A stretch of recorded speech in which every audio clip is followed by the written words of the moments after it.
What's up, everyone? Welcome to BRAP. Wow, what a week! What a week! what a time to be alive, too. Yeah, we're going to discuss the insane price hikes by PlayStation. Who would have thought? I mean, I go back and actually I want to welcome everyone to the show first and foremost. Do me a favor, gonna drop a link here in the live chat.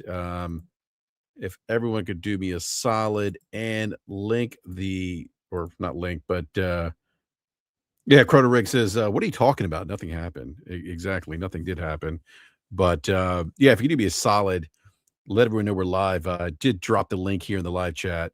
Share it on your favorite social media platform, whether it's X, Twitter, Facebook, wherever you hang out. Blue Sky Social. Let everyone know we're live.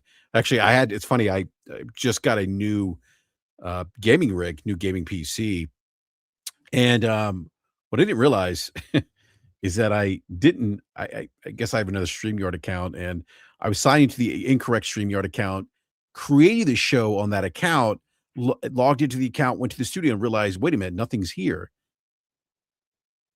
Nothing's here. All of my background BRAP stuff that you see in the background here, none of that was there. And so then I realized, oh, wait a minute, I'm in the wrong account. So I had to delete the show that I tweeted out that I'd put on the YouTube channel. Had to delete that and create this new one at like the 11th hour here. So yeah, but sorry for the confusion. Just happy everyone's here and a happy Friday. And yeah, just very, very interesting times. I think at some point somebody will do a case study to look back at post-COVID. Is some of what we're seeing, and even even with the Epic Game layoffs, which is again unfortunate. I think about 20% of the workforce was laid off at Epic Games.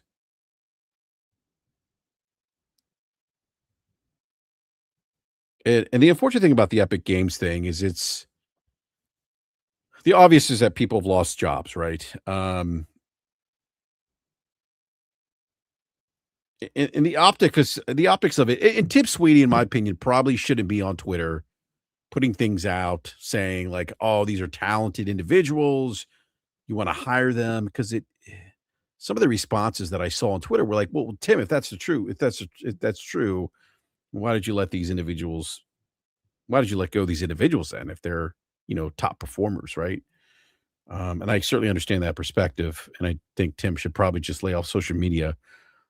Um, but the short version of the layoffs, I don't think it was one single thing, right? It's a mix of Fortnite slowing down, Epic overspending. They're in this engaged in this lawsuit with Google, Apple for some time now. And again, this is also I talked about at some point somebody will look back at this and create some kind of case study, look at the post-pandemic era. We have to remember the industry's still somewhat cooling off after the pandemic boom.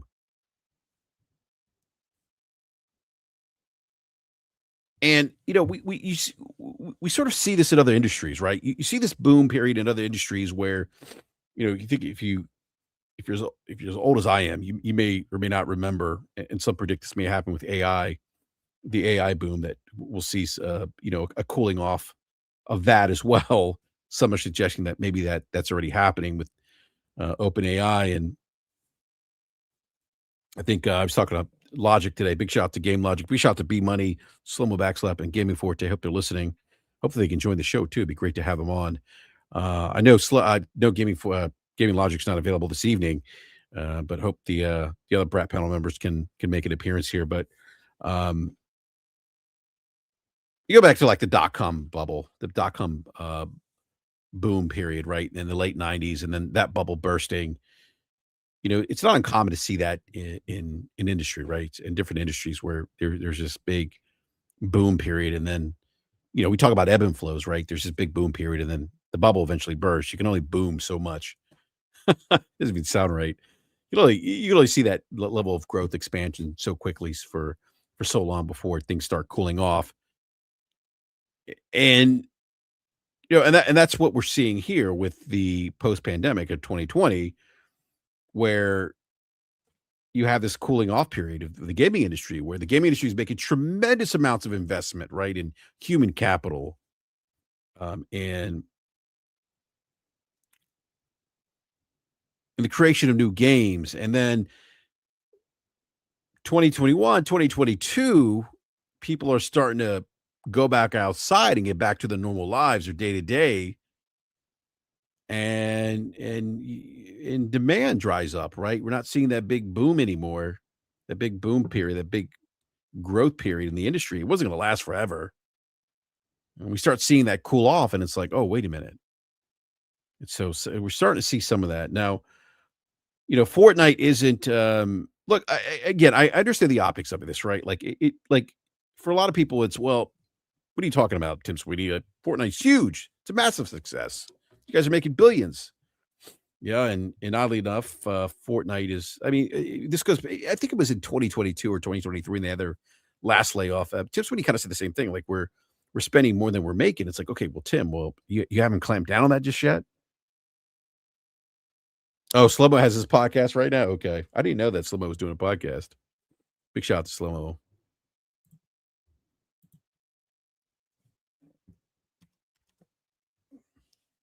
Let me see what those guys. I'm gonna throw on DPS right now. Oop, no, that didn't pull up. All right.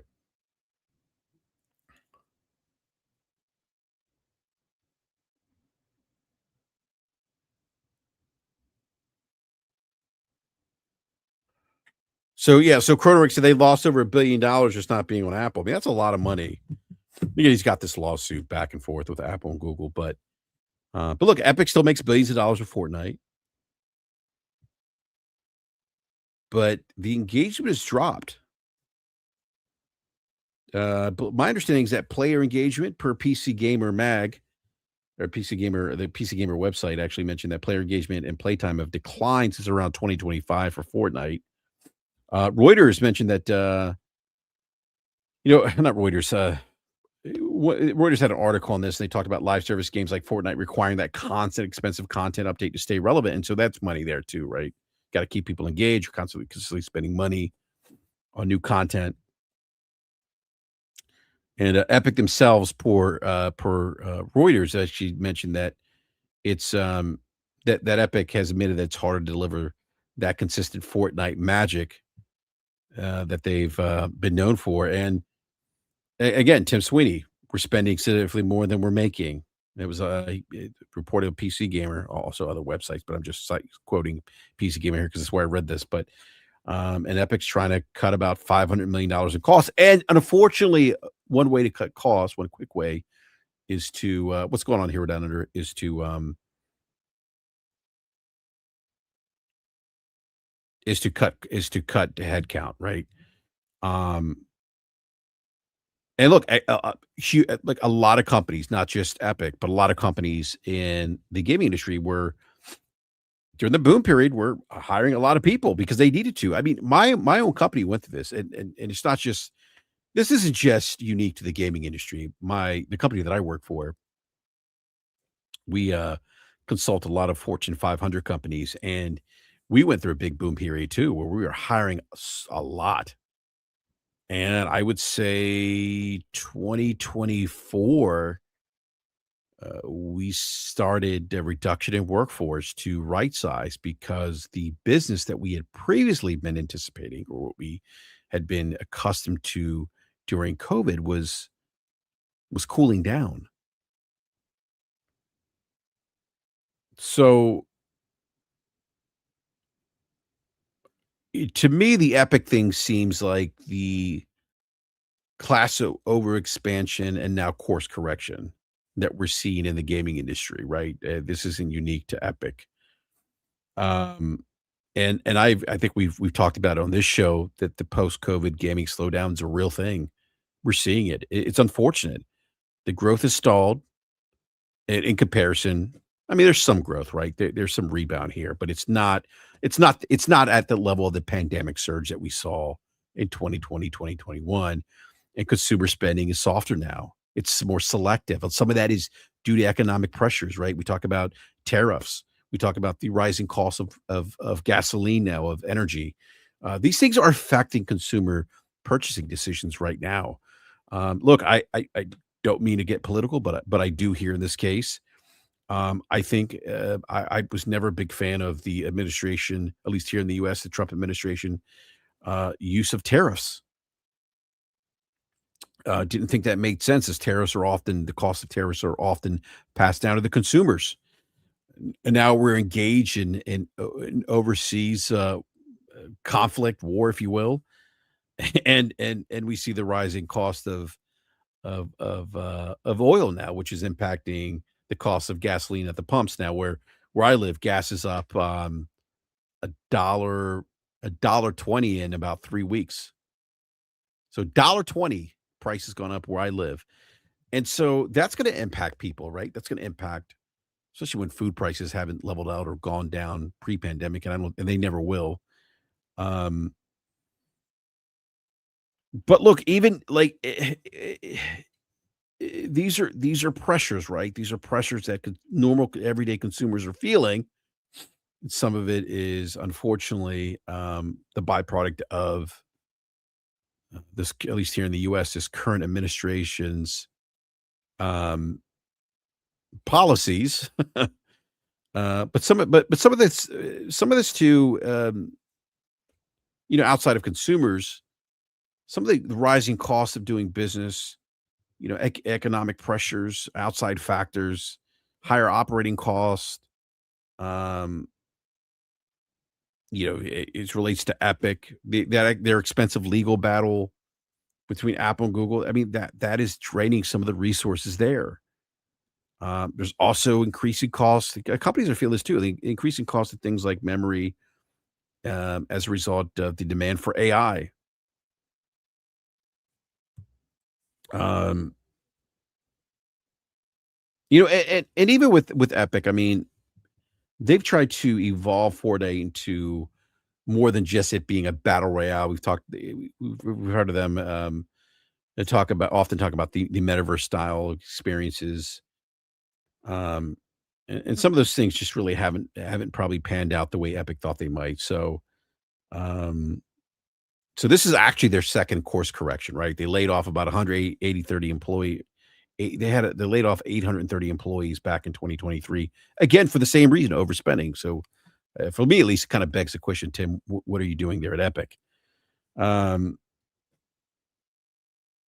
so yeah, so I guess a great way to summarize this is like growth has slowed, the cost stayed high, they expanded too aggressively. Now they're course correcting, and it's unfortunate because unfortunately people's lives have been impacted by this.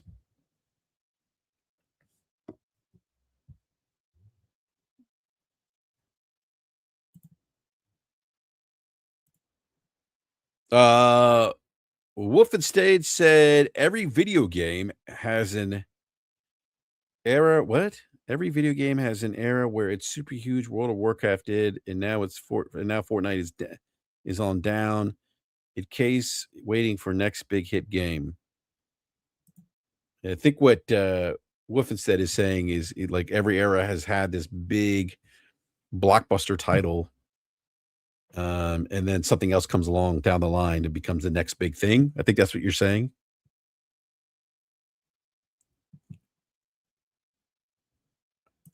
Corey Mass says every game has its run. Fortnite run might be over. I don't necessarily think the Fortnite run is over. I mean, it's still a very popular game. Yeah, it's seen less engagement, but I don't think it's I don't think it's at a point right now, at least where it's where I would say that yeah, the Fortnite run might be over. I don't think it is. It's still a very popular game, still making a lot of money. I think the core issue with Epic is that there's again course correction here, some overspending.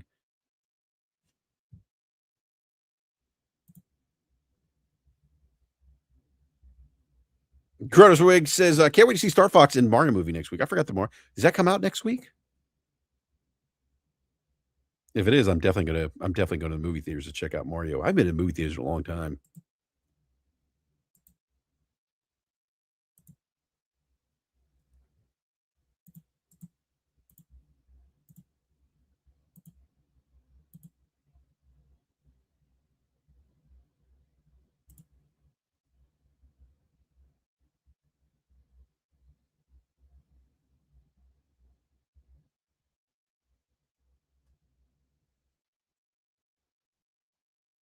All right. So I want to, I'll get to this actually, this tweet here in just a minute. Something I want to discuss. Kind of goes back to, I think, what we discussed last week. Went over the Newzoo. If you remember the Newzoo PC console trends report that came out for 2025.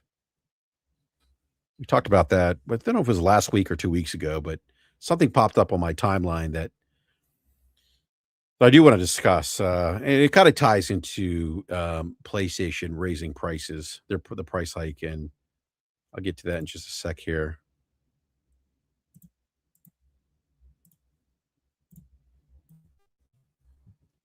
You tweet out. I got to tweet something here real quick.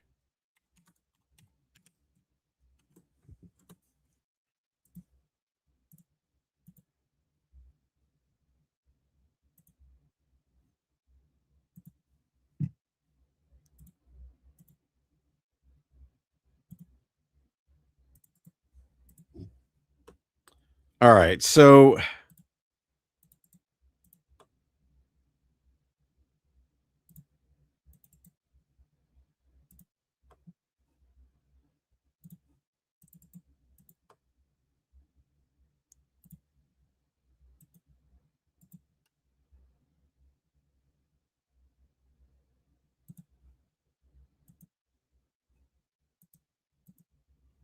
sorry, give me a second here. Trying to change something here because I got to do. If you turned in earlier, you may have heard that I have a new PC now. I'll talk about that in just a second here.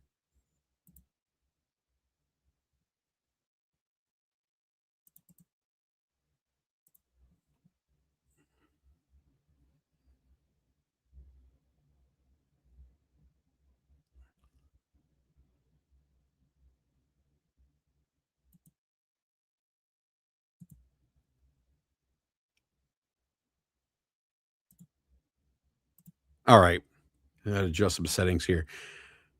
Sorry about that. Yeah, so I got a new PC.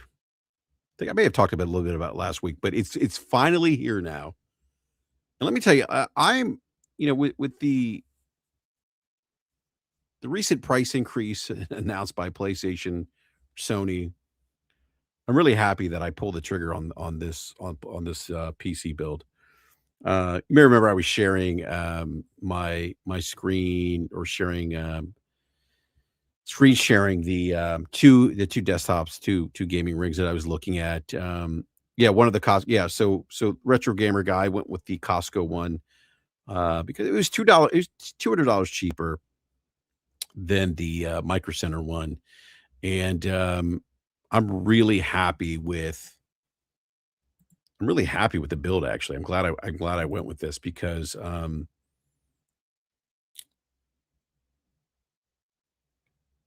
one of the things that really surprised me with this build is that it came with Corsair Vengeance DDR5 RAM sticks that are RGB.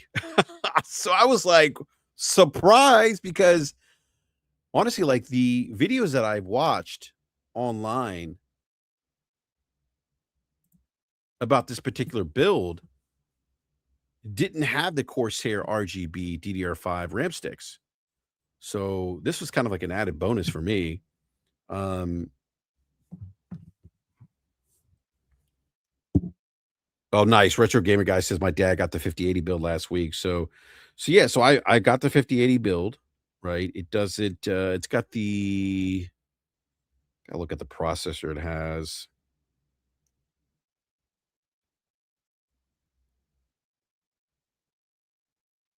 Oh my gosh, I'm looking at some of the.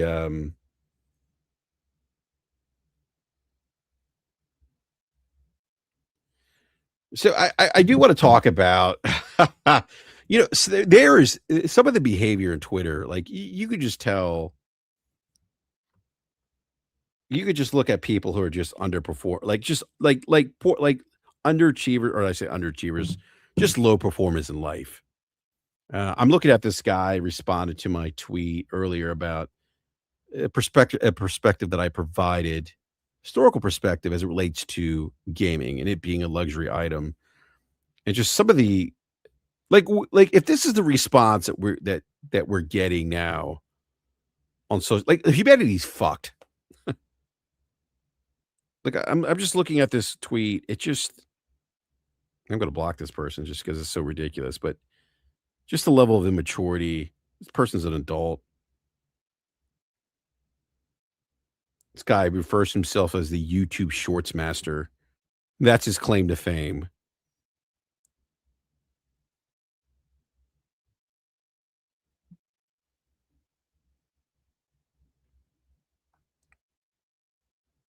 All right, go back to the PC.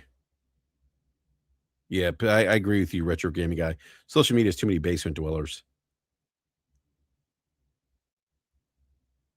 Oh, his Omen was giving him problems. Okay.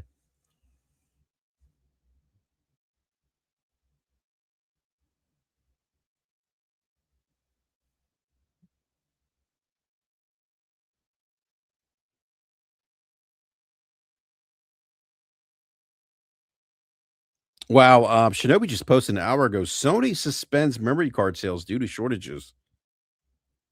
There's an article by The Verge.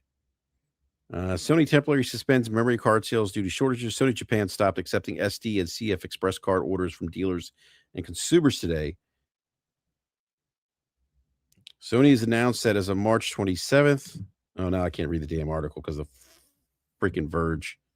And no, I'm not subscribing to your website for $5 a month. So no, thank you. What's going on, Nate?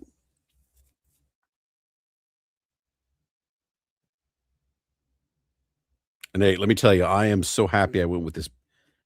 Nate, I'm really happy and where the excuse me, I'm really happy with pulling the trigger last week on this new, well, playing Crimson Desert Nights on this new desktop, this new gaming rig. So I went with as retro gamer mentioned, retro gamer guy mentioned. Um,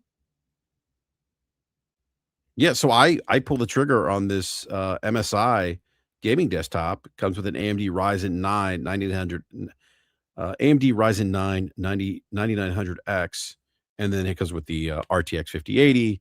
It's got 32 gigs of RAM and a 2 terabyte SSD. And look, like with RAM prices as expensive as they are, with even storage. I mean, I'm looking at the NVMe's right now, and like a 2 terabyte, it's just absurd. But Nate, I don't know if I mentioned this to you. The build that I got actually came with Corsair Vengeance DDR5 RGB memory sticks. And Nate, the builds that I'd seen on YouTube, those builds, same build, right? From Costco, the MSI build, right? Didn't have the Corsair RGB DDR5 memory sticks. So when I hooked it up and they fired up, I'm like, oh, well, this is awesome. I was pleasantly surprised by that. But the 5080 is a beast. Yeah, it ain't even better RAM, right? Exactly. I mean, so the 5080 is just a beast. I mean, I played Cyberpunk, path tracing on. I mean, just a different game. Same thing with Red Dead 4K Ultra, ray tracing on. Awesome looking game. I am still I'm still actually playing Resident Evil Requiem, so I need to finish that. That's on the PS5 Pro. However, I am picking it up for PC. We'll be playing that on PC as well. But I tell you what, Innate, Cyberpunk, and I had DLSS settings turned on. I think I had DLSS turned to maybe balance mode, had high settings on, and I think it was, is it the psychopath tracing setting on Cyberpunk with path tracing on? I think I had that on, but my PC didn't even break a sweat, Innate. That thing was running cool. It was just incredible. I think my CPU hit like 64 degrees Celsius on Cyberpunk.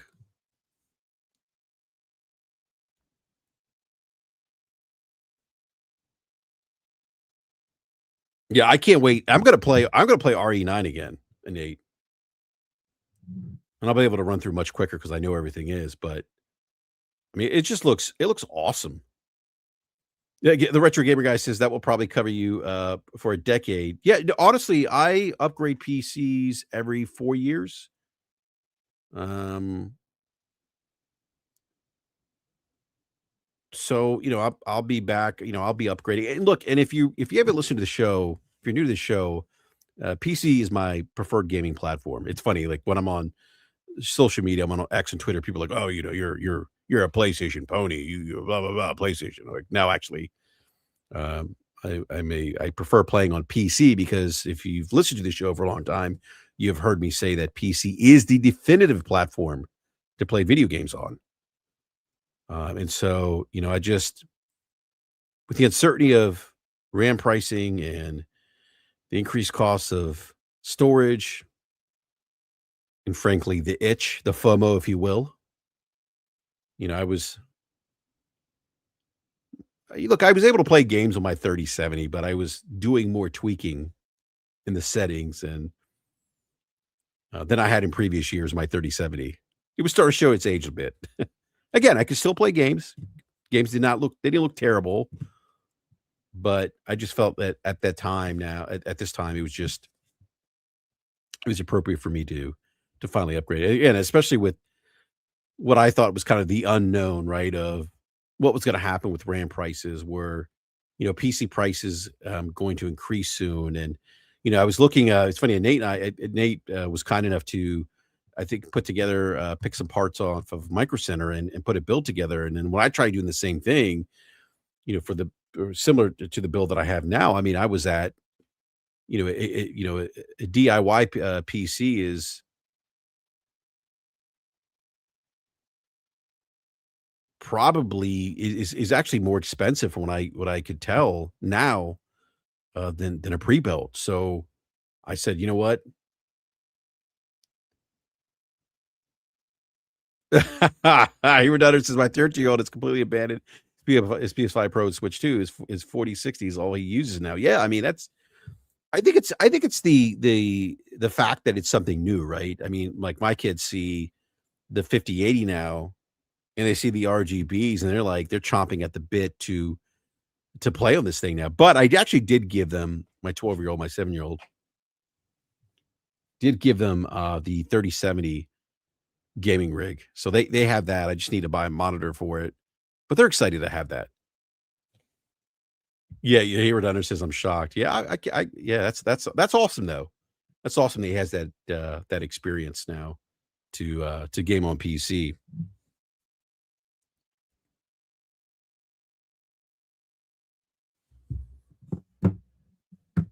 But Nate, like, I can't tell you how happy I am to have this PC. It is freaking awesome.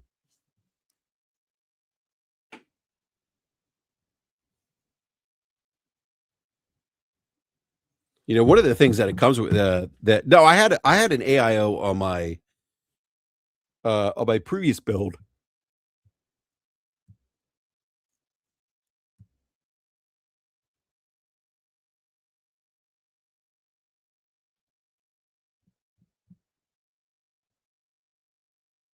My previous build, the 370 build, had a 240 millimeter AIO. This one is a 360 millimeter AIO, and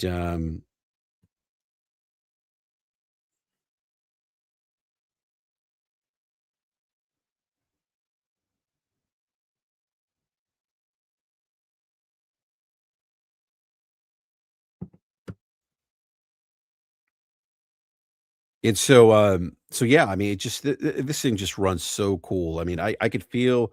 And what I like about this is the AIO actually sits on top.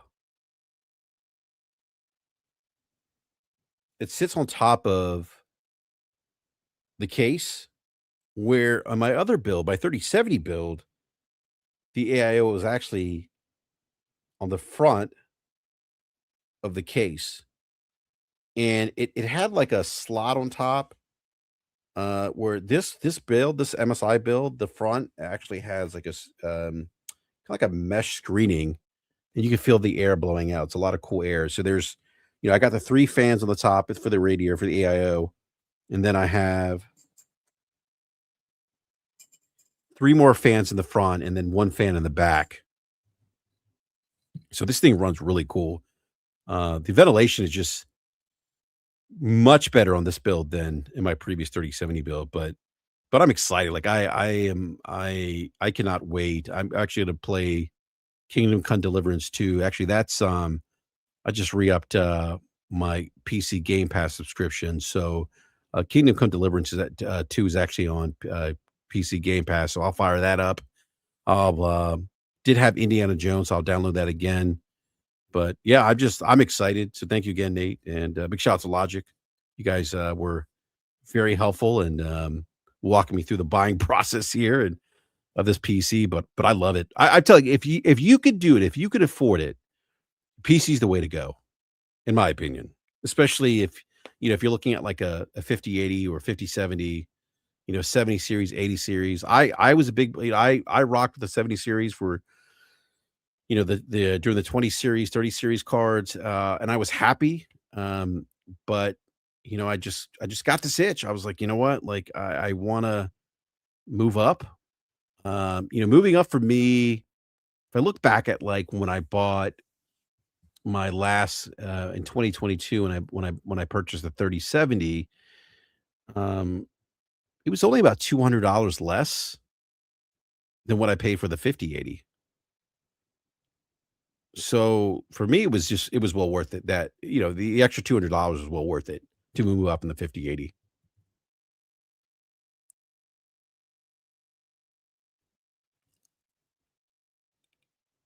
So again, I love it. PC is the definitive gaming platform. PC is the definitive Xbox experience. I've been saying that for a long time as well. So if you're new to the show and you feel like, oh, he's just saying that, no, I've been saying that for a long time, a very long time.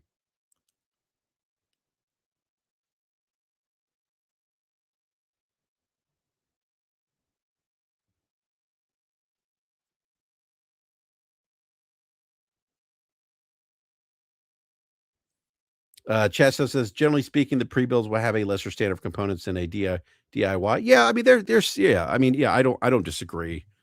You may get better, um, motherboards, storage, RAM. I don't disagree, but I think, I mean, look, this thing, it's got a MSI 5080. It's got Corsair Vengeance DDR5 memory sticks, 32 gigs. I mean, I I can't complain. It's it's for what I paid, it's a great gaming rig. Like I have no complaints. So yeah, thank you again, Nate. I'm not I know you guys have like 5090 builds there, so I'm not quite there yet, but I'm really happy with what I got. And of course I have the Xbox Green RGBs running because this is people got upset by the way when I tweeted out that this my new desktop, my new gaming rig was the Xbox Helix. Um, but for those who don't know, I mean, since I've since Xbox went PC, and Xbox actually really supporting PC, going date on PC, going date and day. Excuse me, dog, going day on day and why can't I say that? Xbox going day and date on PC is actually a big reason why I decided to go back to PC gaming after so many years away from it. They just made the decision easier for me, and so what I did when I got my when I first purchased my 2070, I got my monitor. I put a strip of RGB lights behind the monitor, turned those to the Xbox green color. Yeah, they really do. Retro gamer, they hate Xbox being called PC, and I'm like, well, look, I mean, Microsoft is making this hybrid. PC based platform. I've heard, again, we don't know for sure, but what I'm hearing is that games will run and will be developed in that PC environment and run in Windows runtime. And so that's why people are calling it PC based, at least for what I heard. Um, but that they will incorporate, make it try to be more like a console like experience. But we'll see. I mean, again, no one knows for sure, but that's a common thing that I've been hearing of what Helix will be. So we'll see. Time will tell, right? Um, but I don't think I don't think that's necessarily a bad thing. I actually think that's benefits. If you're an Xbox consumer, I think that benefits you because you don't run the chance of missing out on some great third party games. I mean, I think that's the upside here. If a developer only has to make a game, it's a PC version of a game that sits within the Windows ecosystem, and Xbox is part of that ecosystem. And you know, and Helix is PC based. Like I that's not a bad thing. You may not miss out on some of the third party games that sometimes skip the platform. You look at a game like um, Dispatch, one of my favorite games last year, not on Xbox. Black Myth Wukong wasn't on Xbox for a while. So now if a developer only has to make a PC version of that game for the Helix, and I think that's a win for consumers. Some of it, I think it's ego. I've had people tell me, "Oh, well, it's because the PlayStation guys want to be right that Xbox is leaving the console space." And I'm like, okay, well, I mean, I keep hearing that they're going to leave the traditional home console space, but we'll see. Shasta says a 5070 here down under is 1,000 to 1,200. A 5080 is 2,000 to 2,800. Wow, that's expensive. So yeah, so I have since my 2070 build, I'm always running the green RGBs on my gaming rigs because these have become my default, you know, um, Xboxes. Like right now on my 5080 build, I've got the green RGBs running. Yeah, because it's my Xbox now. So that's how I choose to engage in the Xbox ecosystem, through PC. Microsoft doesn't care. I bounce in and out of Game Pass depending on what's available. I'm done subscribing to, doing the whole year long Game Pass Ultimate subscription. When I don't use it enough, my kids don't use it. They were using it, and then they started migrating over to PlayStation more, and they use the PlayStation Plus service there quite a bit. So for me, it's worth it. Like if they're using it, I'm using it. There's value for me in that, but I bounce in and out. I may do like, the 3-month Game Pass subscriptions because that just works best for me. Doesn't make sense for me to have something, pay for something I'm not using.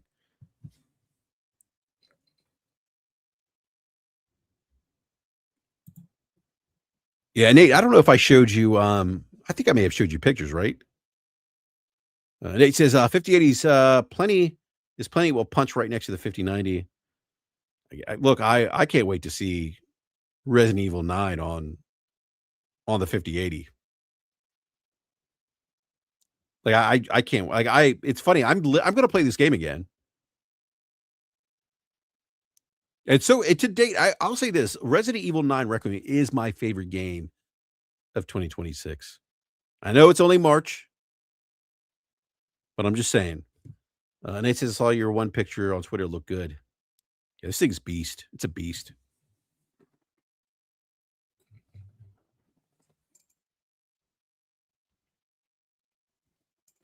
Yeah, Nate, the 5080 is a pretty big card in comparison to my 3070. Yeah, Retro Gamer guy says Saros around the corner. I'm excited for that. I've actually thought about picking up Returnal on PC as well. I also have God of War 2018 on Steam. I may fire that up again. Yeah, I mean, Resident Evil 9 look good on PS5 Pro. Chrono Rig wants to know, does it eat monsters for breakfast? Yes. Yes, my 5080 build eats monsters for breakfast. And it says my 5090 is smaller than my 4090 since I have the Founders Edition. Okay. Oh, nice. You have the Founders Edition 5090. I tell you what, Nate, I need to step up I mean, like, my gaming room is nice. I've got, gaming posters. I've got statues, a nice 65-inch TV, OLED. But you're like set up, Nate. Oh, it's freaking awesome. Was one of the best setups I've seen.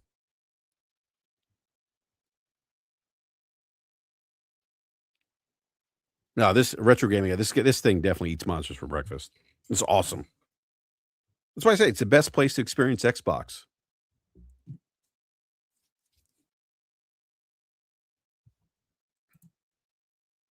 J Slayer 66 says, "Yeah, I got an Acer Predator Helios 16 this laptop with an Intel Ultra 9 RTX 5070 Ti, 12 gigs, 32 gigs of RAM, 1 terabyte SSD. It's got 240 hertz, 1600p OLED screen. Oh, that's nice."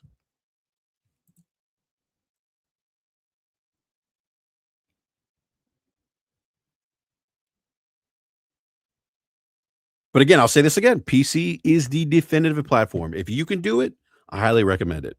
I highly recommend it. Now, you will miss out, unfortunately, on PlayStation games now, at least single player games.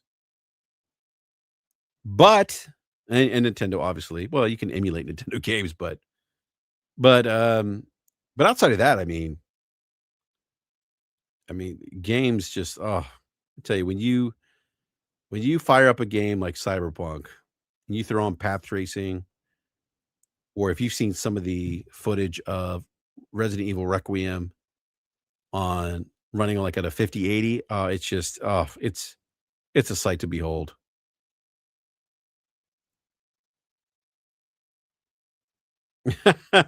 Tommy Steele says, "F this." I went back and started playing on PC. You started playing Resident Evil Requiem on PC?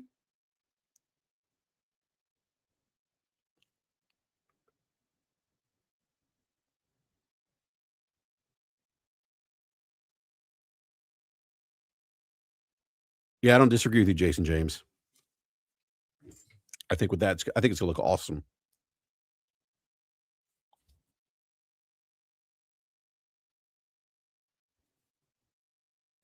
No, Chrono Rig. I'm not emulating Switch 2 games or Switch games. I mean, I've heard that like the Switch games, the emulated Switch games like Breath of the Wild look freaking amazing.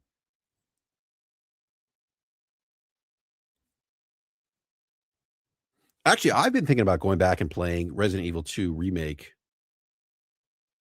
after I wrap up Resident Evil. Oh, and Nate, I know you saw this, but I did see the recommended PC specifications for the new Forza Horizon. And look, I'm not a big Forza Horizon fan. I haven't been in some years, but yeah, I may probably download that and just fire it up, just see how it looks.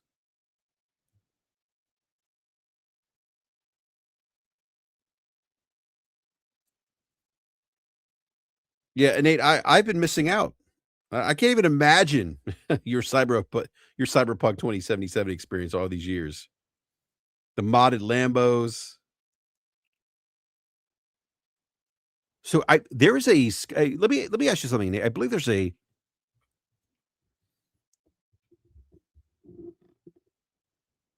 oh wow, Jason says, I paused RE9 when Leon got to the city to replay RE2 remake. It definitely improved my enjoyment of the game. That's actually a pretty good idea. Because you do go back to Raccoon City, and yeah, there's I mean, for me, going back to Raccoon City, going back to the police department, brought back a lot of memories of Resident Evil 2. And actually, that's one of the reasons why I was like, "Oh, I gotta go back and play RE2." Get that perspective. Now, Nate, my understanding there is and Nate, I believe there's a Skyrim mod out there that makes Skyrim look like a modern day game. I thought I maybe read that somewhere.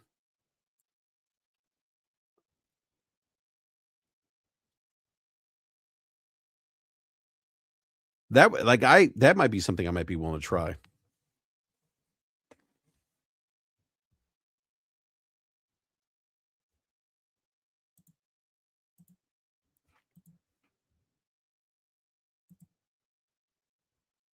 But again, I'll say it again, PC is a definitive gaming platform. All right, it's enough of my it's enough of my 5080 PC. Big shout out to Gene Park, by the way. Spoke to Gene a little bit today on Twitter. Happy to hear that Gene's doing well.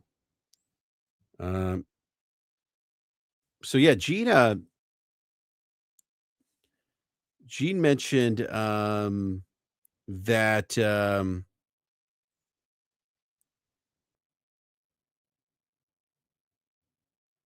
Nate, I appreciate the offer, but this is probably going to be a quick BRAP only because I have to get up early tomorrow for a baseball tournament. um,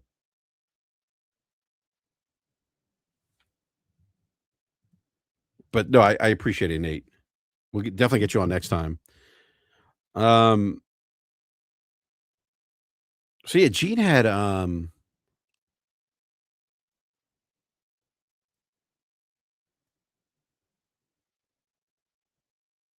I mean, Gene had mentioned something about looking at maybe pulling the trigger on a PC, and I shared with him the two PCs that I was looking at. I know, Nate, you were in that that Twitter thread too, but he actually did end up buying a PC. So, congrats to Gene. Big shout out to him.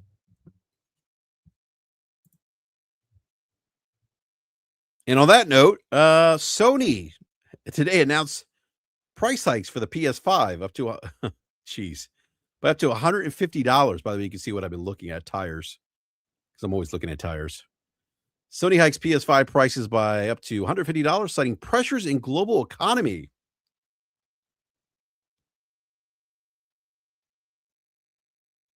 This is I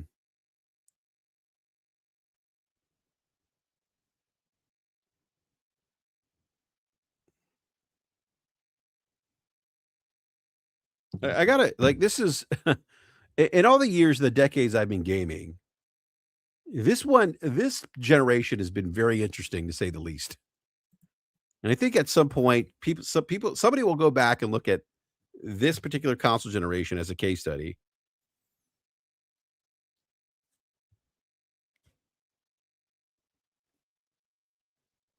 And and look at what happened, right? That these consoles launched literally in the middle of at the year one of a pandemic,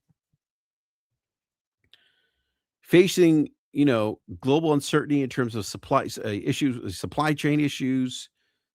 Um,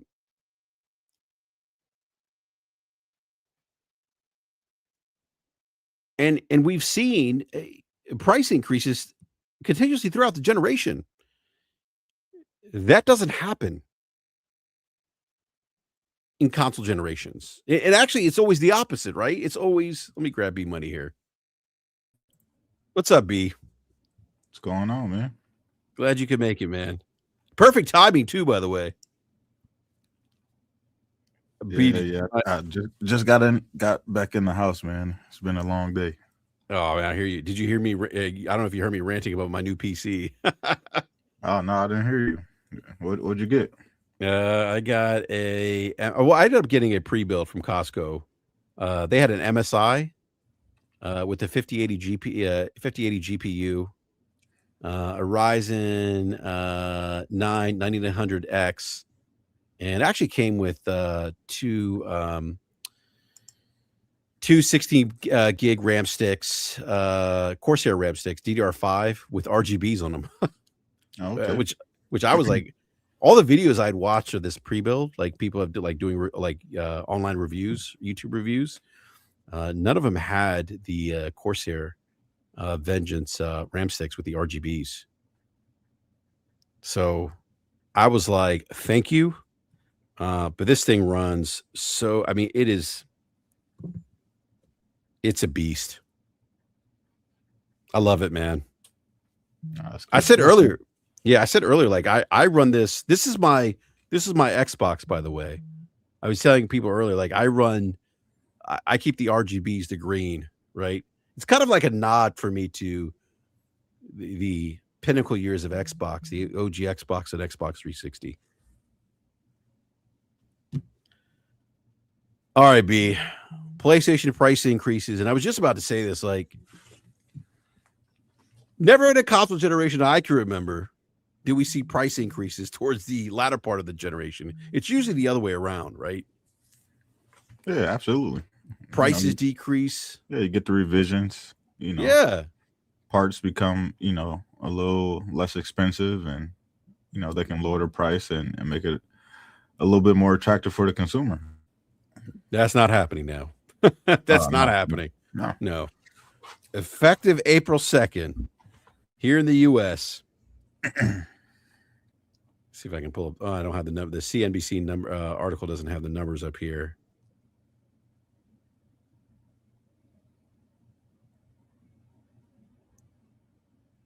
Here it goes. Yeah. In the U.S., the PlayStation 5 console disc version will now cost $650. The digital edition will cost $600. This is like the whopper for me right here. The PS5 Pro is getting a $150 price hike to $900.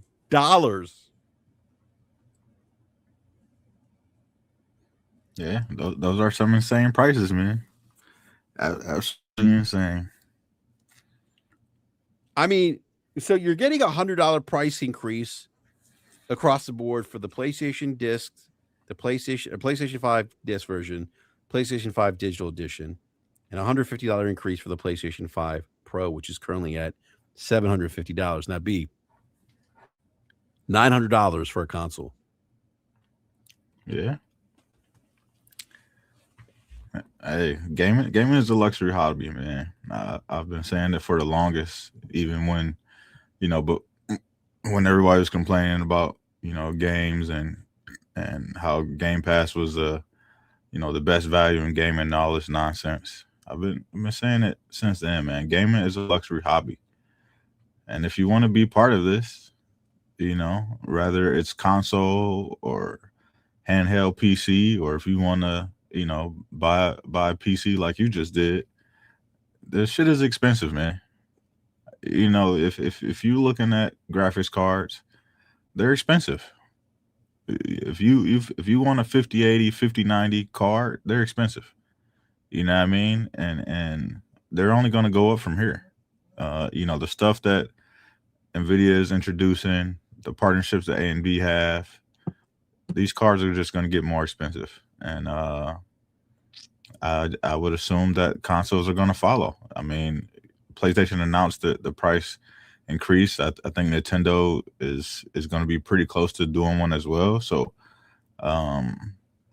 everybody would want to put up all these stupid ass AI videos every day with some random things happening, cows, running into houses and all this other nonsense that we see on the timeline. And it's like cows running into houses. You know what I mean? Like you're not wrong though. It's a bunch of bullshit that that people find funny or entertainment or whatever, and it's you see what it's doing. All these big companies bought up all the supply of RAM and memory, and it's affecting everybody. And yeah. This is consoles are just part of it. Once you start looking into the automotive industry and things like that, like all that stuff is going up too. I mean, we saw this during COVID, right? Like when there were supply chain shortages, right? The cost of cars went up. Oh yeah. I remember like when I bought my 3070, I was like, oh shit, I better buy this now because I don't know what's going to happen. right? Because the cost of parts have the cost of parts were going up, and Sony said this, like, look, this is in partly because of economic pressures, right? There's still some economic uncertainty. We're still dealing with nagging inflation, global inflation. I don't think the financial exchange rate works in their favor at the moment. The dollar's weakening. They're contending here in the U.S. with tariffs. We know that Sony offset some of the increased price of tariffs because they had kind of mitigated that through increasing the number of PlayStations they had supplied for the U.S. market, but they've gone through that supply now. Right. So now those tariffs are hitting PlayStation's bottom line, and we got to remember that yeah, they had a price hike not too long ago. Remember when they went up $50? Yes, I do remember that. Yep. You know what I mean? They saw this spike of people going to buy it because people didn't know. Like once you see a price increase, it's like, all right, I got to get it now. You know what I mean? Because in another 30 days, another 6 months, the price can go up. You know what I mean? So you want to try to get the best value, for your dollar. So a lot of people went and bought it when they had their initial price hike, and that's why their console sales were still pretty in line. And I would assume that people would do the same thing here, but it's they ran through that initial supply, and I think that's why the price jump is so drastic this time. The first time it was only $50. Now you're doing $100 and $150 on a Pro. That's insane. Yeah, it is insane. I mean, and now they're contending with Jason brings up an interesting point, which I'll get to in a minute, but which I'll probably table that conversation, Jason, because I was thinking about this today. I'll probably table that for Wednesday, but B, yeah, I mean you're right. There was like a $50 price increase. They didn't have as dramatic increase as Xbox did. Obviously, Xbox, again, responding to the tariffs, and now PlayStation, not only just responding to the fact that, okay, now they have to take into account tariffs here in the U.S., but also the cost of memory chips, right? Flash memory. I don't know if you saw Shinobi's post that Sony has postponed.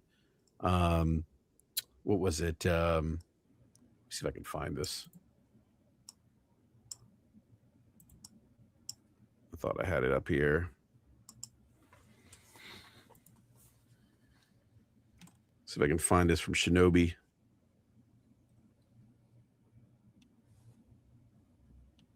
Oh, here he is. Oh, here we go. Sony temporarily suspends memory card sales due to shortages. Yeah. Right? So the AI boom, right? Data centers are soaking up supplies of these memory chips, and basically, the console manufacturers are more or less getting the leftovers. The this AI boom, this demand for RAM is really eating into the supply chain. Like I said, the consoles are getting leftovers and paying more for them. So those are some of those economic pressures that they're feeling now. And obviously that stuff always gets passed on to the consumer. Right? But I don't know, man. This wild times, man. That's it. That's the only way I can describe it. It's scary times. Yeah, it's crazy because all you're doing is pricing a bunch of people out of playing consoles or just gaming, period. You know what I mean? When it gets this expensive, the guy who was willing to save up, all year, to buy a $500 console, and it's now closer to $1,000, like that person's gonna say forget it. You know what I mean? Like the person who's waiting on a holiday sale, when they can get the console, 40 to 45% off, you know what I mean? That person isn't waiting anymore, because the 40 to 45% off discount on $1,000 console still isn't worth it to them. You know what I mean? So it's gonna be tough, man. this is going to price a lot of people out of gaming. I think it's definitely going to shrink the player pool for sure if this continues. I think I saw that the plans for next gen consoles is still kind of in line for them to release next year from both platform holders. So if that is the case, then what pricing are we going to expect with that? You know what I mean? Is that going to be something advantageous for new people to jump in if the console is $1,000 or more?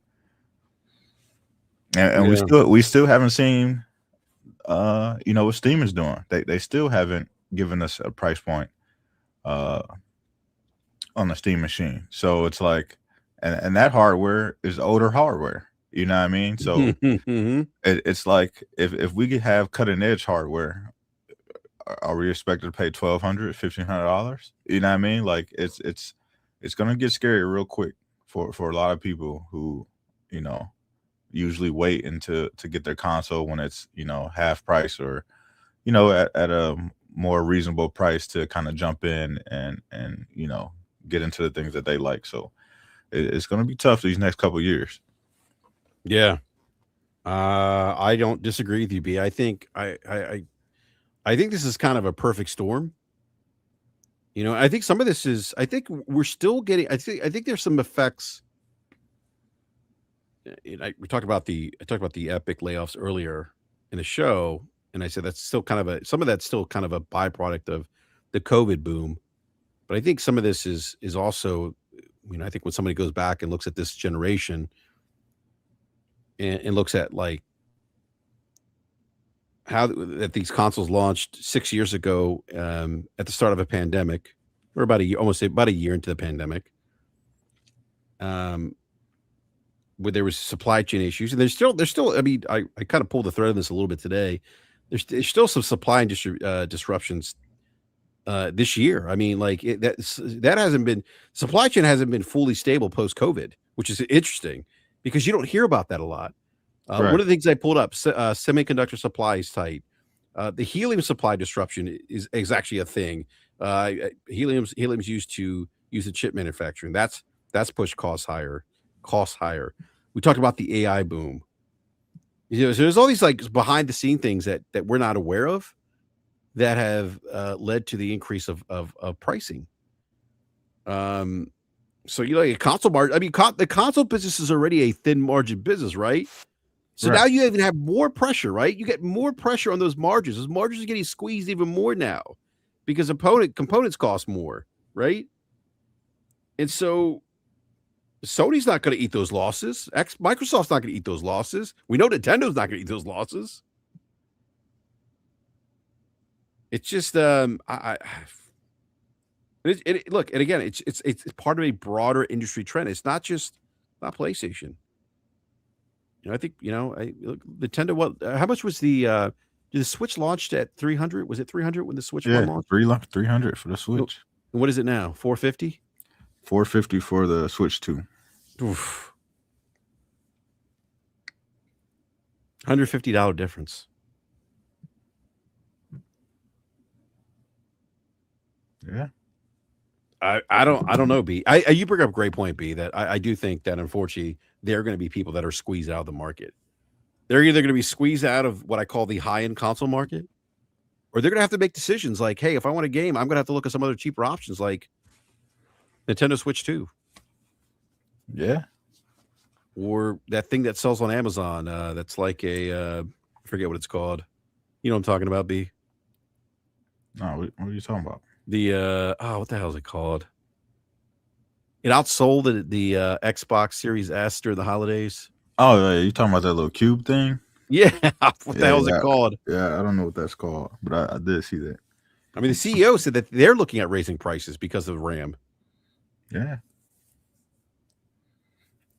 So, I mean, this again, like typically the parts get cheaper, right, to make these devices. And that's just not the case now because of all these economic pressures and issues in the supply chain. Certainly, the tariffs haven't helped. We thank someone for that, but it's just a crazy time, B. No, absolutely, and it's only going to get worse, man. It's only going to get worse. I hope not. I hope not. Because you got to think, by now we would normally hear about the super cards from the NVIDIA.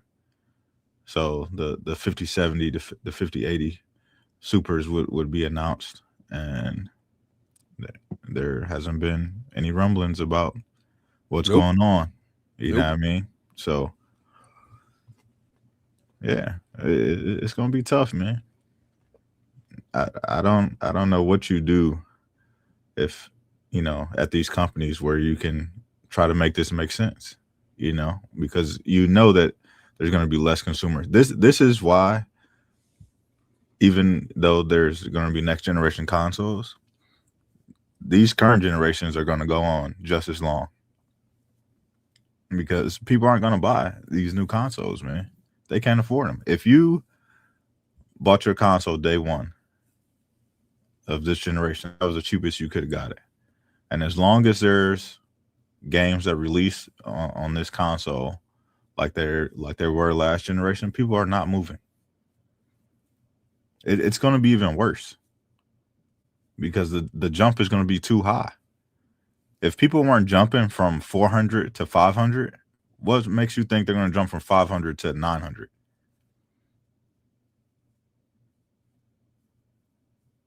It's not going to happen, man. Yeah, I definitely, I mean, because that happened this generation. You had people that didn't migrate right away as quickly from the PS4 to PS5. And Sony said, like, it's kind of made us rethink our console strategy, where in the past we've had to, and I'm just paraphrasing them, but basically it's like we've had to account for the overlap of generations now, right? Where we still have people on PlayStation 4 that are still driving engagement and revenue. Where previous generations, you know, PlayStation 3, right?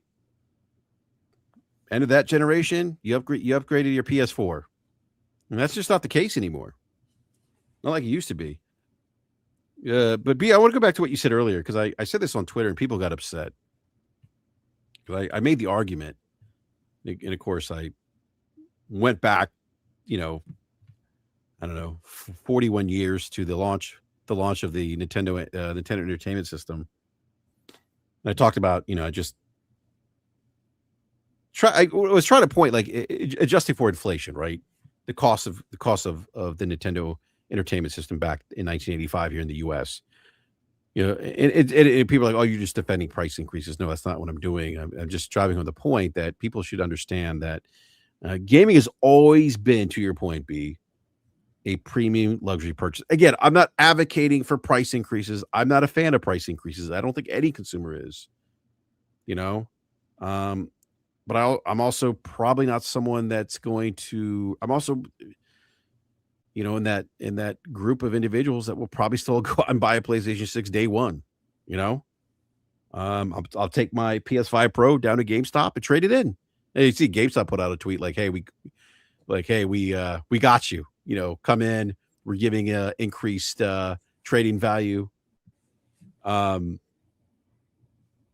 Oh, what do we wish for? I think Forte and Slim are alive right now. It would have been great to have Forte on, just get his perspective, see if he's seen more foot traffic in his store with people trading in their PS5s for PS5 Pros. But I'm glad I did. I'm glad I took advantage of that trade in last summer. Yeah, that was a great deal, man. Yeah. So, but to your point, like, gaming's always been a premium luxury purchase, right? And I get it. People don't like hearing that, but it's true. And again, I'm not advocating for price increases. Just trying to give people some historical context here. If you look at the Nintendo Entertainment System, $199, right? Well, people are like, "Oh, well, it was cheaper. It was cheaper then than it is now." No, because $199 in 1985 isn't the same as $199 today. $199 in 1985 is equivalent to spending $600 today. So think about that for a second. Like, the price of the Nintendo Entertainment System when it released in the US in 1985 is $50 cheaper than the PS5 disc edition, which is going up to $650 on April 2nd. Or really the price of the digital edition of the PS5 digital version, which is going to be $600. You go back to 1995 when the PlayStation 1 launched. It launched at $299. That's equivalent to spending $640 today. So like people are like, "Oh, consoles always been cheap." No, they haven't. You're looking at that relative number, and I get it. Like you look at $640 and you look at $299, you're like, "Oh, well, yeah, $299 is less than $640." That's not how that works, though. Not when you're not when you're looking at macroeconomics and you're adjusting for inflation. But so yeah, I mean, like again, PlayStation 5, PlayStation 1 launched 1995, $299. It's equivalent to spending $640.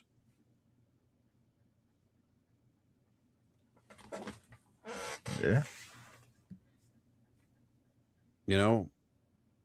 I will say this. Somebody bring up an interesting point. And I really wish they had brought up this point early in the conversation on Twitter, but then they started doing the console war stuff, so I didn't even bother addressing them. I think that too, I think the difference today is that like the prices, like, yes, they're high. But I think the issue too, and wages really haven't kept up with the pace of inflation. No, not at all. Yeah, I mean, we've seen that. It stings a little different. Yeah. I mean, I think it's part of, I think that's part of, in part, I think that's why the current president was elected again, because he ran on that promise of addressing costs, because the costs of goods were rising faster than people were comfortable with, especially like those bare essentials. We're not even talking about gaming now. We're talking about, groceries, right? Gas, electricity. And I think what just magnifies this tenfold, this price increase, is that like we're not used to this happening mid-generation. So B, I gotta ask you a question, B. Go ahead, man. Do you recommend if someone has not upgraded to a PS5 Pro, do you recommend that they go in, trade their console in before April 2nd? Yeah, I mean, if you're going to trade it in, I think that's probably your best value, because I think they said you can get the console for $350. I think. Yeah, $350. So that basically knocks the price in half, or a little bit more than over half. So, I mean, you're saving about $400. Trading in your console. So, if you have a PS5 that you bought day one for $500, you're really only taking like $100 loss, and you're getting an upgraded machine. So, I wouldn't pass that up if that's an option to you. But then on the other hand, it's like, is that going to be a console that you hold on for much longer than a year? Because if the consoles are, the new consoles are supposed to release in 2027, then, you might just want to hold off until then. So B, what do you? Obviously, I think you probably agree with this, but obviously, I think this hurts sales, right, for PlayStation. I don't think it will. You don't? No. I think it might take a slight dip, but you got to remember, one of the biggest games of the generation is coming out this year. Oh, that's a great point. GTA 6. That's right. And the people who haven't made that jump yet, they're going to make the jump. You know what I mean? So whether that's on the Xbox or PlayStation, they're going to make the jump. And I think, Sony kind of realizes that they kind of have that ace in the hole, where like they know there's going to be a large amount of people that jump.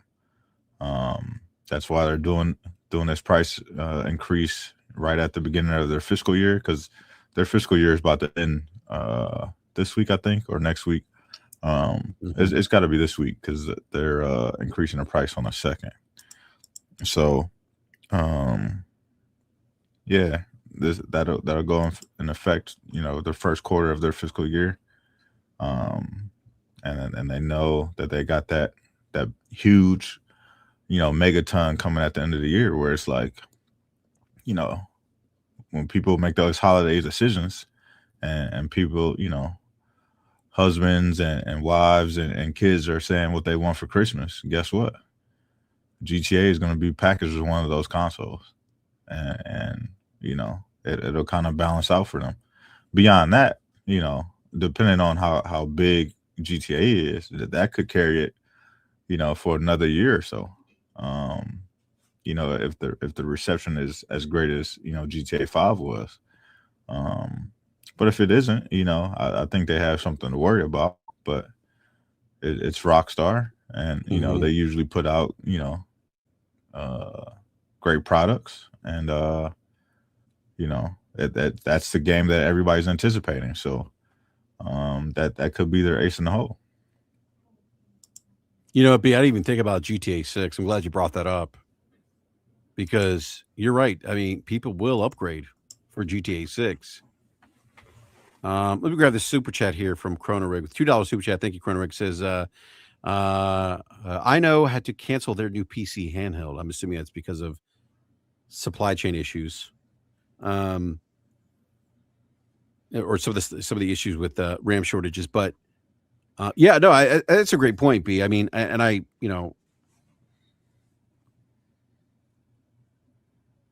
think what concerns me a bit is this: is if they, like you mentioned, like you don't see a maybe a significant drop in demand for PlayStation, especially with GTA 6 coming out later this year. I would expect that we'll probably see a jump, right, in PlayStation console sales over the next week, with the price increase coming April 2nd. But I wonder, and I would imagine they are adjusting whatever metrics or KPIs they have in place for hardware sales, right? And I'm sure they've adjusted that number to take into account the price increases, right? Right. My concern is if they hit those numbers, those new adjusted numbers with the price increase, like that's it. Like we're not going back to $500 consoles. Oh, that's long gone anyway. That's long gone, man. Yeah, and I use the Nintendo and PlayStation reference, and I'd have to go back and pull this thread a little bit on PlayStation 1. But like, it almost seems to me, and I kind of want to table this for next week. But it almost seems like, and again, we said this earlier, like we agree that gaming has always been a luxury product, a luxury item. I do think maybe it's been a little bit less, maybe it's been a bit more inviting than it has when we were growing up gaming. But it almost seems like the industry's kind of realigning itself to being more premium, as it was, during the NES days and Sega Master System and the 64, the days were the Nintendo 64 days. Yeah. I mean, there were N64 games were like $70. Yeah, some were 84. Yeah, 84.99. I remember, man. And they sold well. They did. So my point of bringing up to the fact that a Nintendo Entertainment System in 1985 was the equivalent of spending $600 today, of buying a PlayStation digital version, which that will be $600 April 2nd, is to just get people thinking about the industry's charged us premium pricing in the past and has done well. So to your point, B, maybe then we don't see a big impact, or we don't see necessarily and I could be wrong, maybe we don't see a significant dip in demand for PlayStation 5, even with the price increase. Yeah. I mean, we look at Nintendo Switch, right? It's outselling the Nintendo Switch 2. It's outselling the Nintendo Switch despite it being $150 more. Yeah. I mean, B, I think you would agree with this. I mean, at some point, this is going to be sticker shock for people. We are going to hit $1,000 for consoles. Yeah, we are. We definitely are. I mean, maybe not the next 5 years or 7 years, but who knows? Maybe the next 15 Because years. you got to think that the next console generation baseline is at least $600, right? So I would agree with that. if it, you know, if it's if we get another pro console or some sort of upgraded mid gen refresh, you know, we could see a console launch at 800, 850, and you know, if the baseline is 700, then the pro console could start at 900 and 950. You know what I mean? Like $1,000 isn't something that's too outrageous when you start really thinking about it like that.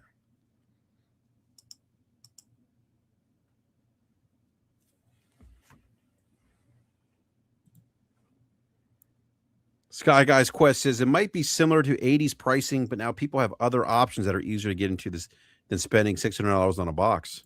Yeah, I don't disagree. I mean, I think that's the other thing. I think people, but what are the easier options if you're looking for a native experience? I mean, yeah, we could stream. There are services to stream games and stuff like that. Yeah. But if you're someone who wants that native experience, I mean, everything is expensive, especially if you're looking for today's AAA game.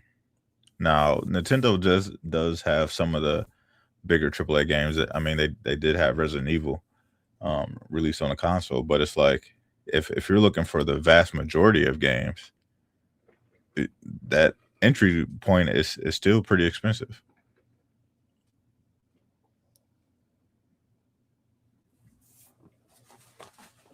Yeah. Yeah, you want those high-end AAA gaming experiences, native experiences, right? Not cloud. Right. You're right. Like it's but people may have to consider that cloud option. Oh yeah, I think that will be something that more people consider going forward. I think GeForce Now is going to be pretty big going forward. I think xCloud, and I think what the service that PlayStation offers is going to be pretty big going forward, especially because you don't need the console per se to use those services. I just don't know, how many typical hardcore gamers are going to choose that experience over something that's native. You know what I mean? And then the casual guy, or the guys who only play 2 or 3 titles per year, they aren't going to look for that experience either. See, that's the one thing that I think like the console business kind of has baked in, is that the people who that play their 2 games a year, they don't care how much the console is. Like, they're dedicated to that experience. You know what I mean? So they're going to be there. People like us who are in day one, we're going to be there. But I think there's going to be a large casual drop off probably. So the higher the price point is, the more people are going to turn and find another hobby.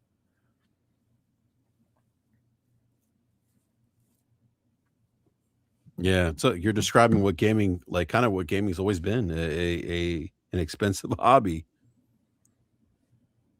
Someone said Assassin's Creed is on iPhone, right? Yeah, no, it is.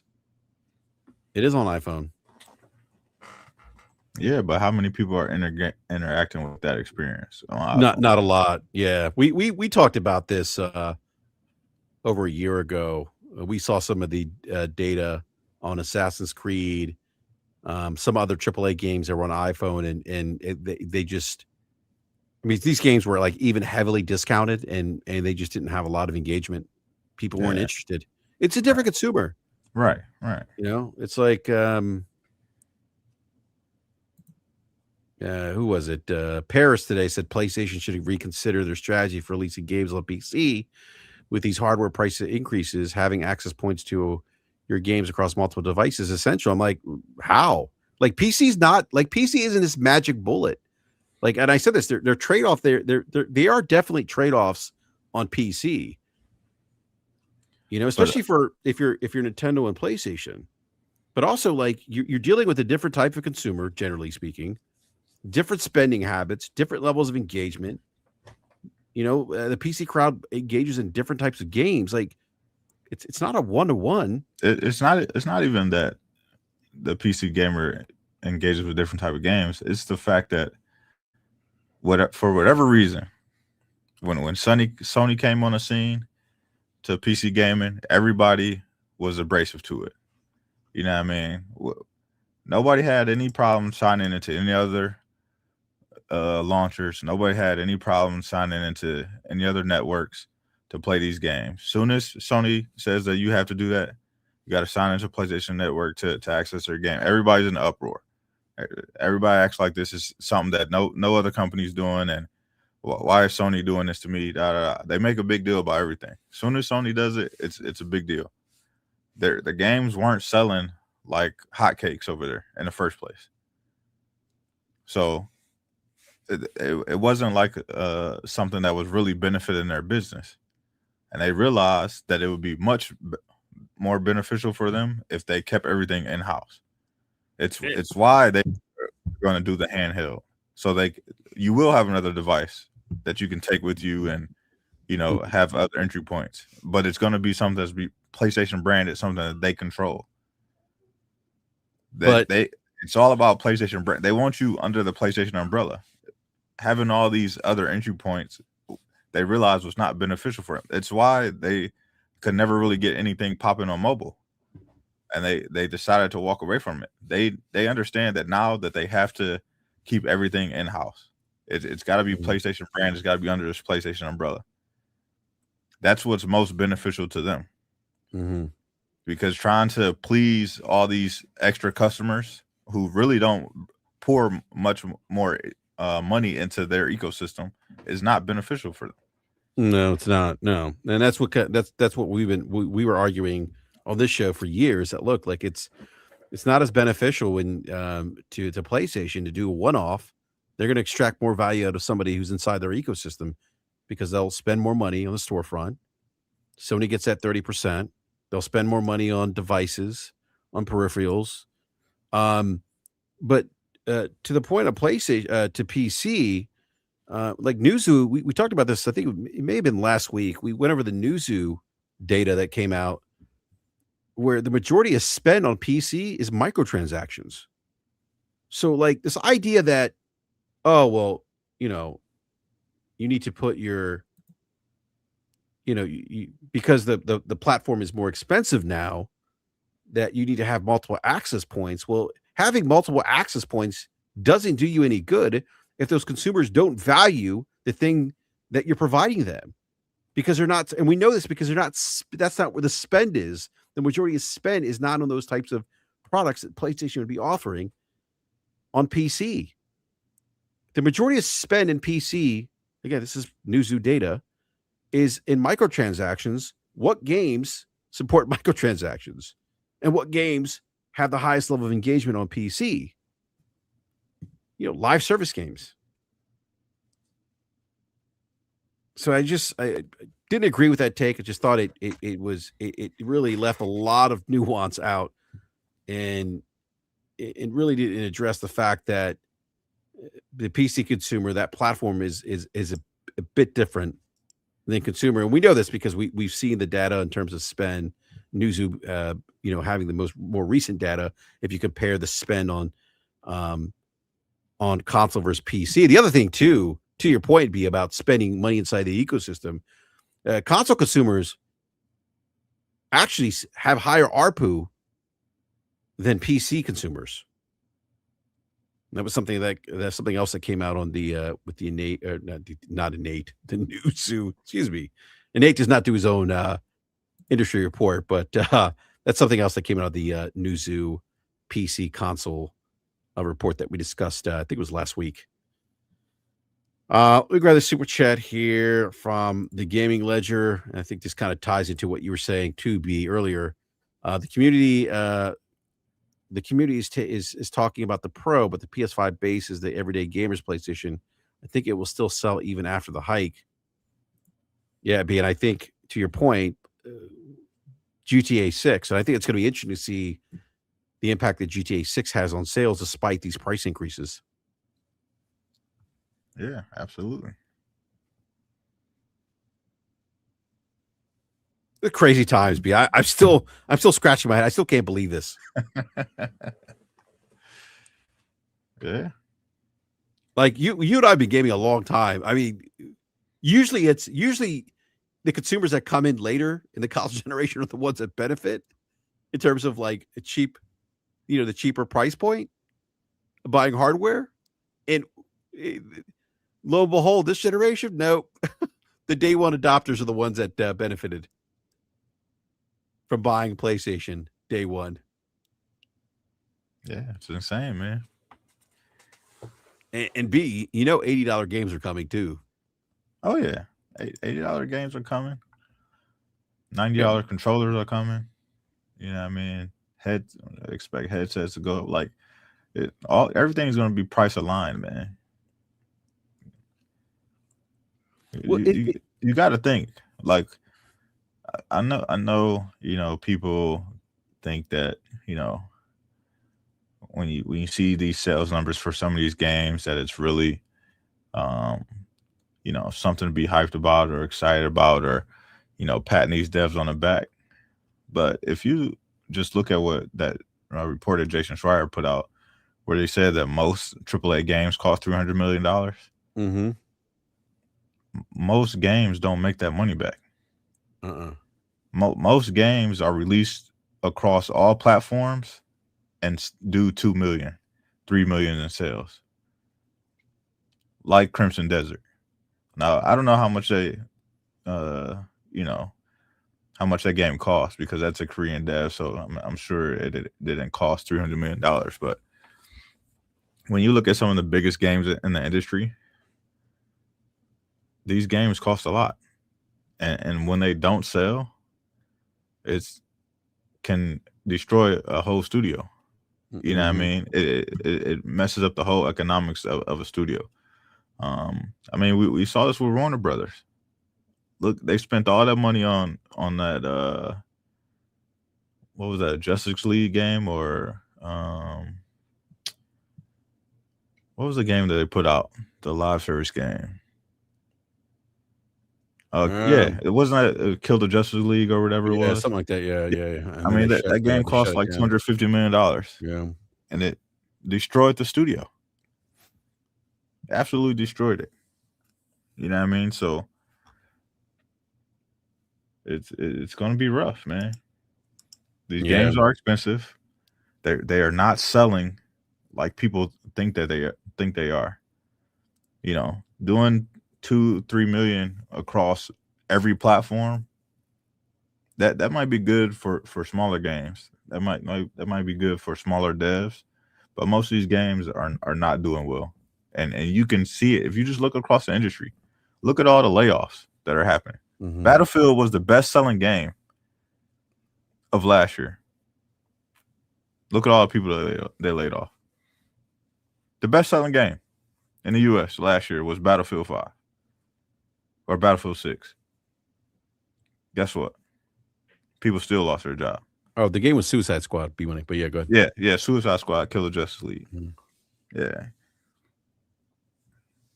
Yeah. But it's like, just take a gander around the industry and look at some of these big games that we think do really well, and look what happens after just a few weeks or a few months. Most of these games don't have long tails on them. Once the hype train is over with, people forget about those games. They become bargain bin games. People pick them up when they're at the lowest price points. That doesn't do anything for a studio. You know what I mean? There's the economics of gaming is jacked right now. There's too many games. I've been saying this for years now. There's way too many games. I don't disagree with you. Yeah, I don't disagree with you. I do think there's too many games. Too many games. There's too many games, and there's not enough time.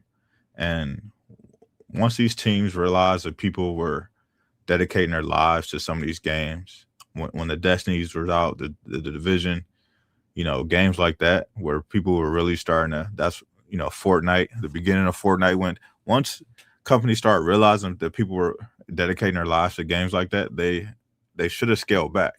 But what happened is everybody scaled up. Yeah, because they wanted to meet, what some of the best studios in the industry were doing. They wanted to meet the CDPRs. They wanted to meet the rock stars. They wanted to meet the Naughty Dogs. They try to get to that same level, and it's destroying. It's destroying the industry, man.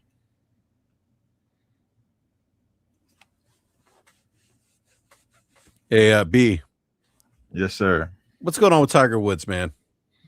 I don't know, man. I saw he just got arrested or something. Does he have a drug problem?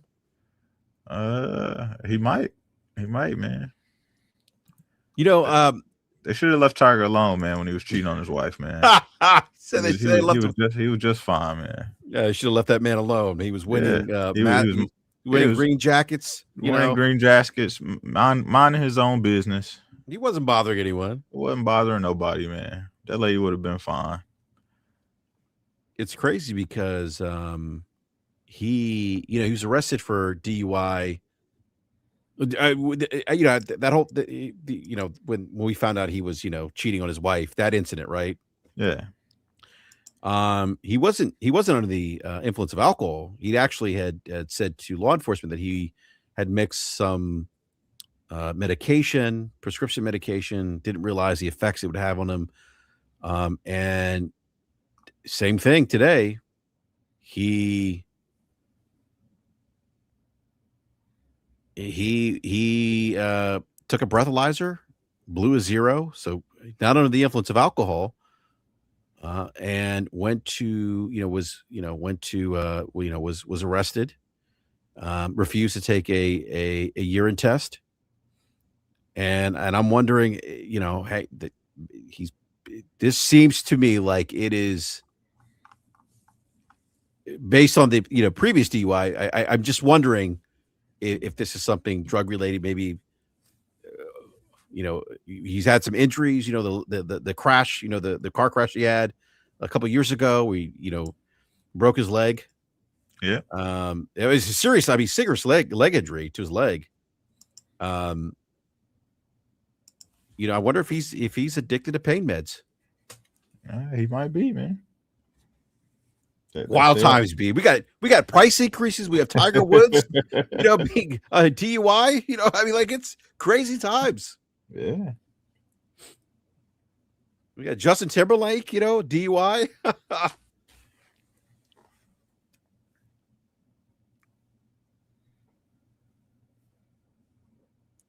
Yeah, the retro gaming guy says, "Man, you want wild? Check out the cornhole dude." I don't know who that is. What was he talking about? I don't know who that is, but I saw that cornhole dude. It just, I don't. just the fact you said the cornhole dude. Yeah. Kevin George says Tiger seems to have a death wish. This is Tiger again in another vehicle accident, right? Where his vehicle's flipped. Yeah. Dangerous stuff, man. I'd say I saw Tiger. His Range Rover flipped on its side, and TMZ had a picture of that man hiding in the bushes with his cell phone. Like, what is? I didn't think that was real. I thought that was AI generated. Tiger was like hiding by the bushes on the phone.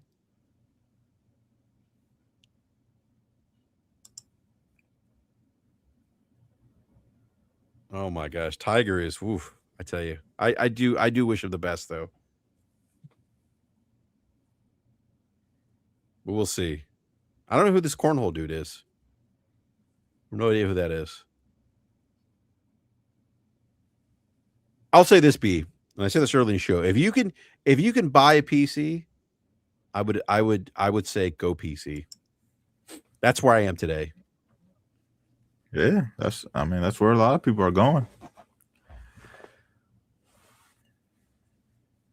They're telling me you can always find your games cheaper. I mean, it's going to be a higher upfront cost, especially if you want the cutting edge, tech. But you can always find your games cheaper.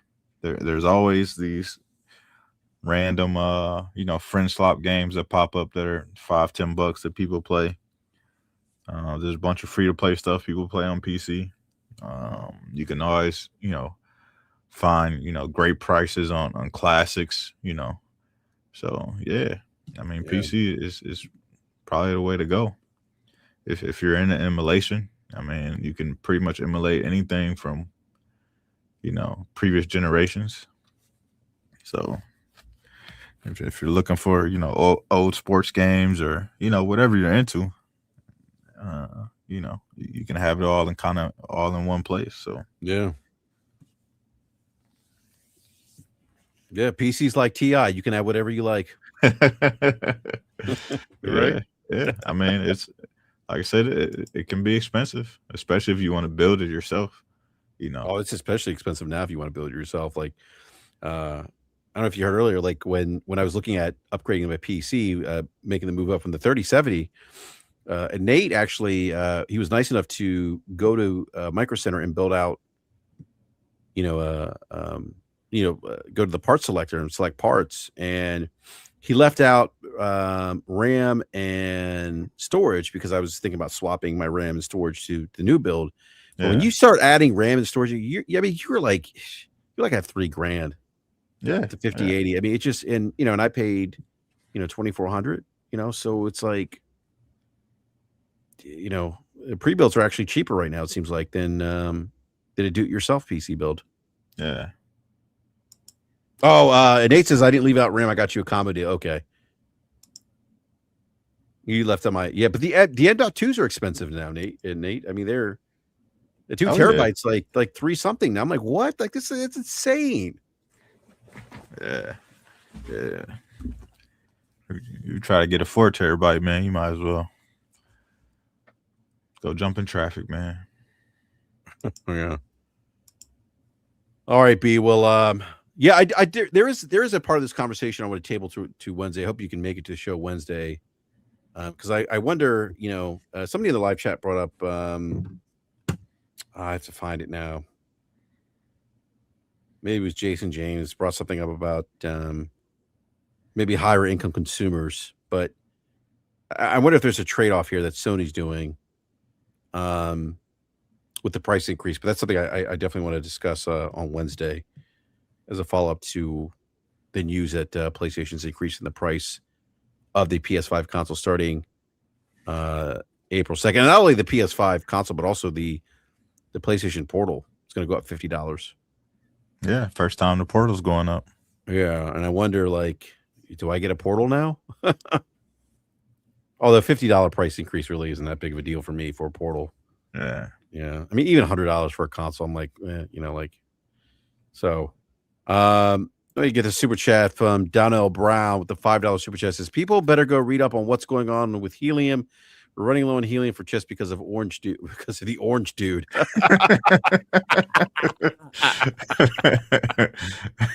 I talked about the helium piece, the disruption in helium and production for chips in the supply chain.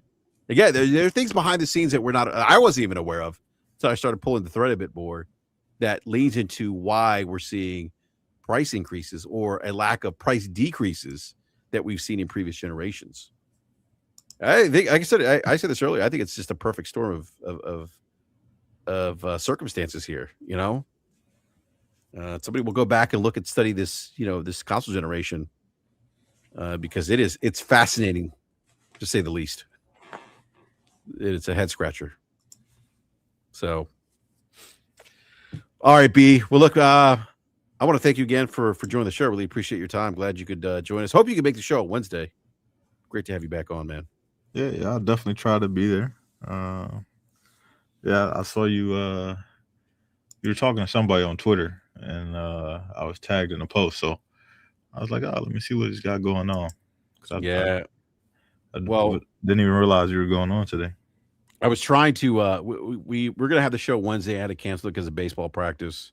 Oh, okay. My son has a tournament this weekend. That's why I gotta get to bed here shortly because I have to get up like really early. My other son's got a wrestling tournament. Just a busy sports weekend for us. Oh man, I know all about that. I know, man. I know. Yep. So know all about that life, man. Oh yeah, it's like we live on the like this spring, summer, we're gonna be living on the baseball field, Yeah, and that's pretty much our weekends, just games and tournaments. So, yeah, yeah, um, and we got practices throughout the week too. That's the other thing.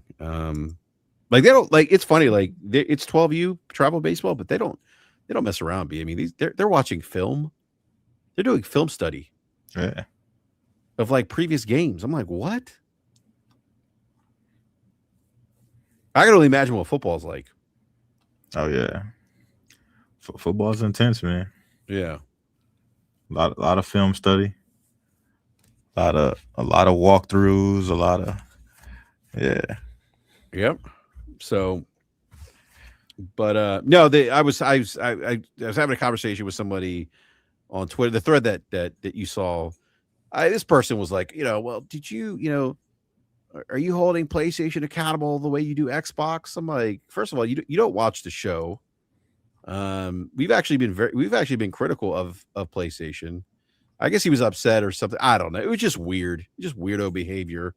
yeah, Somebody like trying to keep the same energy. It's like, look, like I'm not advocating for price increases. I even said when Xbox did the price increase, I understood the reasons why they did it. I wasn't upset about it, you know, yeah, but I knew that it had to do with tariffs. Now, given their people need to understand something like Xbox increasing prices is a bit different than Sony, right? Because the demand for the Xbox console is already low as it is. I mean, we know this because we look at their financials and we see negative, not quarter to quarter growth, but we see negative fiscal year to year growth yeah, of the Xbox console. So that further, I mean, you're talking about a console that has dwindling market share and demand. The impact, the price increases might be a bit different for a platform that has a pretty good um, demand, right? That has pretty good demand for their console. And so, it's not always an apples to apples. And so I think that's, I think I don't know. And I said, look, just come on the show. We could talk about it. And he didn't want to come on. He assumed that, I was a PlayStation gamer, which look, I game on PS5 Pro. Uh, PlayStation is my preferable, my console of choice. But PC is my ultimately my platform of choice right now. I've said this on the show. It's best place for me to play video games. yeah. So Did you see that thing about the potential first party only Game Pass? I did see that. What do you think about that? Doesn't surprise me. Yeah, And to that point, because if you look at it like this, right, B, like they're trying to create an additional value stream, right, and a value prop that, hey, if you want these first party games, right, these premium experiences, these first party games that only we, and then you need to go here for that, and we're going to charge you for that. I mean, we see that with other subscription models, right? right. Like Netflix, you want 4K? Fuck you, pay me. That's right. I have Google TV, or not Google. I have YouTube TV, and they charge me additional $9 a month for the 4K package. Now it's still cheaper than cable television, but still, Yeah, it's like And so I think that's what they're doing, and I'm not surprised by it. B, are you? I'm sure. Are you surprised by this, or do you feel like that's? I'm not surprised by it, but I want to know if this tier is gonna include Call of Duty or not, because I think it that will. that determines the pricing of it, because I people are agree. trying to decide if this is going to be a higher tier price or a lower tier of Game Pass. And I think if Call of Duty is included, I think this is a higher tier. I don't disagree, B. And I think if Call of Duty is not included, then I think this might be like an entry level tier where it's like, oh, you don't care about all the other stuff. You don't, need all the third party, games that are in there. If you just want our games, then this is like an entry level thing. But I think if Call of Duty is in there, they can't do that, because Call of Duty already isn't in any of those other tiers. You know what I mean? So Mhm. like the whole shake of a Game Pass or Game Pass is gonna have to change some way or another if they include Game Pass or Call of Duty in this package.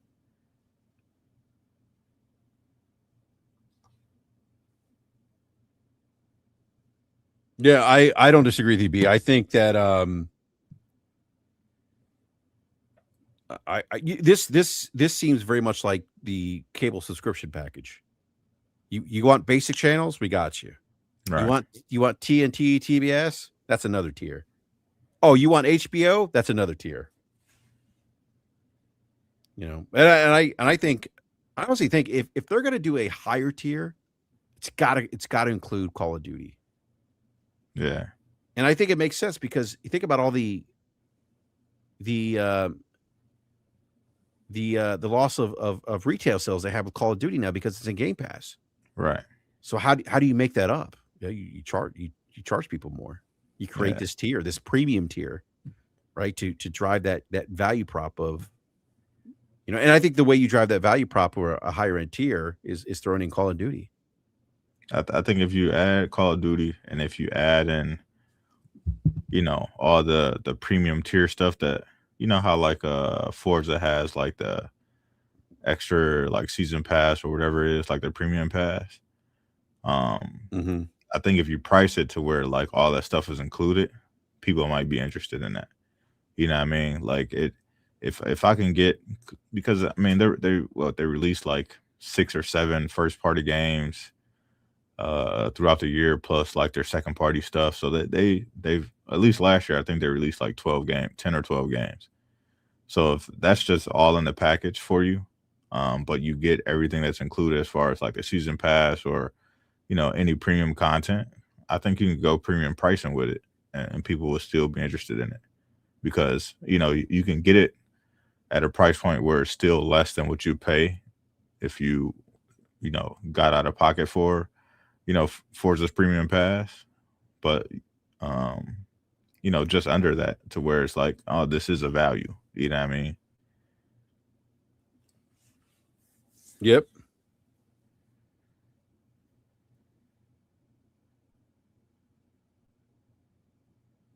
Sorry, B. Someone DM'd me from the show, listening to the show about YouTube TV. They're asking me, um, how I like YouTube TV. One of the things that you talked about PlayStation, and